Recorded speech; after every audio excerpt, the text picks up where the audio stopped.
आज की सबसे बड़ी सियासी खबर सीधे दिल्ली के गलियारों से आ रही है। नेशनल हेराल्ड मामले में कांग्रेस की मुश्किलें थमने का नाम नहीं ले रही। दिल्ली पुलिस ने अब सोनिया गांधी और राहुल गांधी के खिलाफ नई एफआईआर। श्री गुरु तेग बहादुर साहिब के 350वें शहीदी दिवस को समर्पित पंजाब सरकार की श्रद्धा और सत्कार से भरपूर पहल। पंजाब के 23 जिलों में गुरु साहिब के जीवन और बलिदान को दर्शाते light and sound show Srinagar, Gurdaspur, Faridkot और तख्त श्री दमदमा साहिब, तलवंडी साबो से अनंतपुर साहिब तक 4 महान नगर कीर्तन तथा 23, 24 और 25 नवम्बर को अनंतपुर साहिब में होने वाले भव्य समागमों में मुख्यमंत्री सरदार भगवंत सिंह जी मान की ओर से सभी को नतमस्तक होने का हार्दिक अनुरोध। आइए अपनी अटूट श्रद्धा और सत्कार के साथ इन समागमों का हिस्सा बनी। एफआईआर दर्ज कर दी है और ये कार्रवाई ईडी की शिकायत पर की गई है और आरोप बेहद गंभीर है। एसोसिएटेड जर्नल्स लिमिटेड यानी एजेएल की 2000 करोड़ की संपत्तियों को धोखाधड़ी से हासिल करने का। इस केस की पूरी टाइमलाइन और नए खुलासों पर आधारित है हमारी एक्सक्लूसिव रिपोर्ट। नमस्कार, आप देख रहे हैं Haribhoomi TV. National Herald case में ईडी की जांच के बाद अब दिल्ली पुलिस की आर्थिक अपराध शाखा ने मोर्चा संभाल लिया है।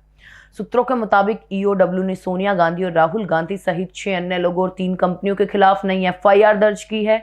इस एफआईआर में 3 कंपनियों का नाम शामिल है और एसोसिएटेड जर्नल्स लिमिटेड यानी एजेएल कोलकाता स्थित डोटेक्स मर्चेंडाइज और यंग इंडियन। मुख्य आरोप ये है कि 2000 करोड़ की संपत्ति वाली एजेएल को धोखाधड़ी करके यंग इंडियन के नियंत्रण में ले लिया गया। आपको बता दें, यंग इंडियन लिमिटेड में सोनिया और राहुल गांधी की 76% हिस्सेदारी है।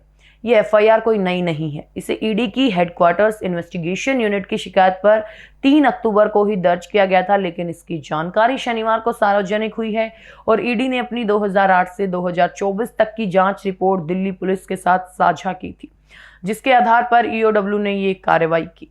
शिकायत के मुताबिक धोखाधड़ी का ये पूरा खेल 2010 में रचा गया और इस समय एजेएल के पास करीब 2000 करोड़ की बेशकीमती संपत्तियां थी। कोलकाता की डोटेक्स मर्चेंडाइज ने यंग इंडियन को 1 करोड़ दिए, जिसके बाद यंग इंडियन ने कथित तौर पर कांग्रेस को केवल 50 लाख चुकाकर एजेएल पर नियंत्रण हासिल कर लिया। यानी 2000 करोड़ की संपत्ति वाली कंपनी को सिर्फ 50 लाख में हड़पने की कोशिश की गई। बीजेपी नेता और मामले के मूल शिकायतकर्ता सुब्रमण्यम स्वामी ने भी 2012 में अपने आरोपों में यही बात कही थी कि दिल्ली के बहादुर शाह जफर मार्ग स्थित हेराल्ड हाउस की 2000 करोड़ की बिल्डिंग पर कब्जा करने के लिए ये पूरा जाल बुना गया। सूत्रों के हवाले से खबर है कि दिल्ली पुलिस जल्द ही एजेएल के शेयर धारकों को तलब कर सकती है।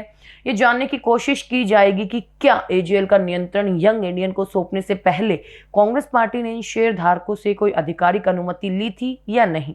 आपको बता दें, इस केस की शुरुआत 2012 में हुई थी, जब सुब्रमण्यम स्वामी ने पटियाला हाउस कोर्ट में याचिका दायर की थी। उन्होंने सोनिया गांधी, राहुल गांधी और कांग्रेस के ही वरिष्ठ नेताओं मोतीलाल वोरा, ऑस्कर फर्नांडीज, सैम पित्रोदा और सुमन दुबे पर धोखाधड़ी और पैसों की हेराफेरी का आरोप लगाया था। स्वामी का आरोप था कि इन नेताओं ने एक संगठन बनाकर घाटे में चल रहे नेशनल हेराल्ड का प्रकाशन करने वाले एजेएल का अवैध तरीके से अधिग्रहण किया।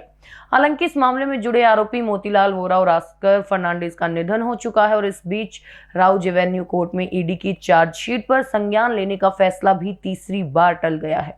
14 जुलाई को बहस पूरी होने के बाद फैसला 29 जुलाई, फिर 8 अगस्त और अब 29 नवंबर को टला। कोर्ट अब इस मामले में 16 दिसंबर को अपना फैसला सुनाएगी। ईडी पहले इस मामले में बड़ी कार्रवाई कर चुका है और अप्रैल में ईडी ने एजेएल की 661 करोड़ की अचल संपत्तियों को कब्जे में लेने का नोटिस जारी किया था। इसके अलावा नवंबर 2023 में 90.2 करोड़ के शेयरों को भी कुर्क किया गया था।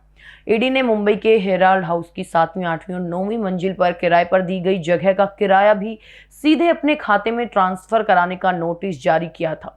इस केस में गांधी परिवार से लंबी पूछताछ भी हो सकती है। जून 2022 में राहुल गांधी से 5 दिनों में 50 घंटे से ज्यादा पूछताछ हुई। वही 21 जुलाई 2022 में सोनिया गांधी से भी 3 दिनों में 12 घंटे से अधिक सवाल जवाब किए गए थे। कांग्रेस ने इन आरोपों को सिरे से खारिज किया और इसे राजनीतिक बदले की कार्रवाई बताया है। कांग्रेस का कहना है कि उन्हें नई एफआईआर की कोई आधिकारिक जानकारी नहीं है, लेकिन एफआईआर दर्ज होने से गांधी परिवार की कानूनी मुश्किलें निश्चित तौर पर बढ़ गई हैं। तो ये था नेशनल हेराल्ड केस में सोनिया और राहुल गांधी पर दर्ज हुई नई एफआईआर का पूरा ब्यौरा। इस बड़े राजनीतिक और कानूनी घटनाक्रम पर आपकी क्या राय है, हमें कमेंट बॉक्स में जरूर बताएं।